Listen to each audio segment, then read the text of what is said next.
Lembra quando o cara invadiu o sambódromo do AMB e rasgou todas as notas das escolas de samba? Lembra que em 1997 a Globo exibiu uma novela em que Natália Lage era abduzida pelo ET Heriberto Leão? E você lembra em quem você votou pra deputado nas últimas eleições? Ninguém lembra de nada nesse país, né? A ideia de que o brasileiro médio tem memória curta é uma questão que, vez ou outra, todo mundo lembra. E a solução pra essa questão, pra mim, é muito simples. É só ir no karaokê.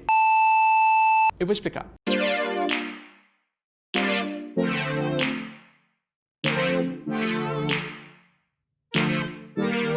Em 2017, a KWC, que organiza um campeonato mundial de karaokê, divulgou uma pesquisa que revelou as músicas mais cantadas nos karaokês brasileiros. Essa lista... Campeonato Mundial de Karaokê?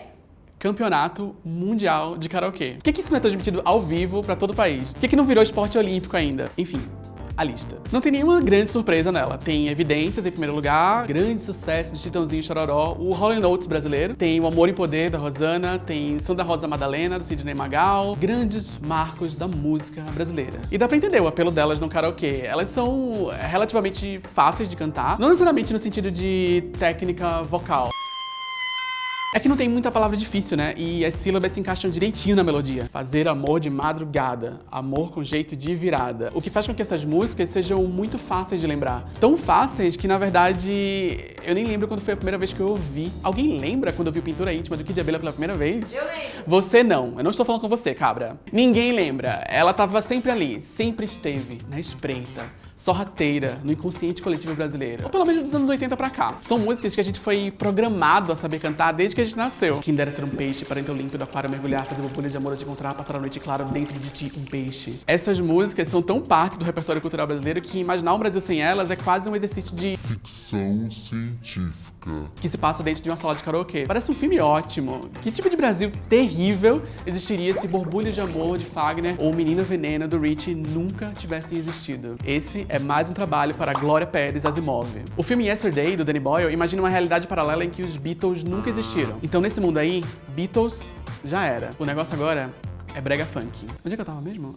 Karaokê, Beatles, memórias. Então vamos imaginar assim, remove da memória coletiva algo tão enraizado na nossa cultura, Beatles, sei lá, o que é que sobra? Qual que é o impacto disso na nossa história? Pra que que serve a música e a arte? Essas perguntas não estão no filme, mas são ótimas perguntas. E trazendo elas pro Brasil, pra nossa realidade, vamos valorizar o que é nosso. Qual que seria o elemento da nossa cultura com um impacto equivalente aos Beatles? Roberto Carlos? Caetano Veloso? Tim Maia?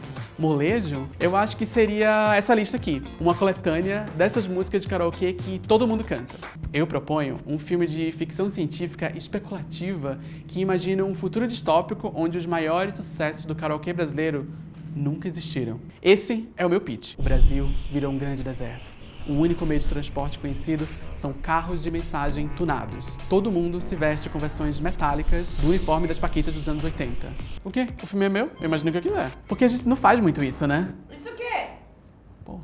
Esse tipo de ficção especulativa, futuros distópicos, tipo 1984, ou Admirável Mundo Novo, ou High School Musical. A gente não tem essa tradição na nossa literatura. Eu não tô reclamando dos grandes autores, mas esse tipo de obra tem uma função importante na vida real. Imaginar um futuro possível ou impossível é uma maneira de refletir sobre o nosso passado. E pensar que a gente não imagina o nosso próprio futuro me faz pensar que talvez a gente não reflita muito sobre o nosso passado. Quando Charles Darwin publicou A Origem das Espécies em 1859, a ideia de que tudo que está vivo está evoluindo e se adaptando para uma forma melhor entrou muito rápido no imaginário coletivo. Se o ser humano evoluiu até aqui, então a gente vai continuar evoluindo. E se a gente continuar evoluindo, a sociedade vai evoluir junto. E se a sociedade evoluir mais, até onde ela pode ir? Eram tempos mais inocentes. Foi esse tipo de pergunta que inspirou uma onda de romances utópicos e de histórias de viagem no tempo no século XIX.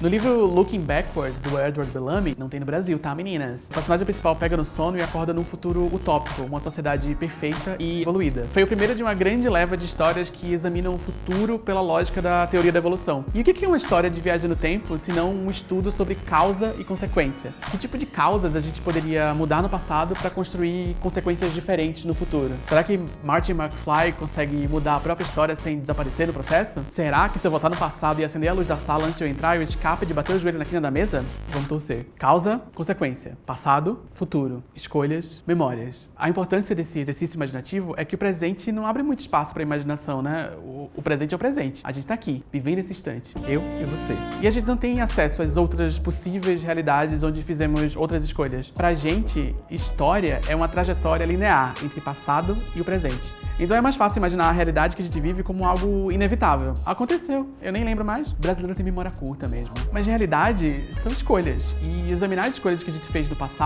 ajuda a gente a entender o presente e a planejar melhor o nosso futuro. Talvez eu devesse ter acendido a luz antes de entrar na sala. Por que eu esqueci de acender a luz? Melhor não esquecer de novo.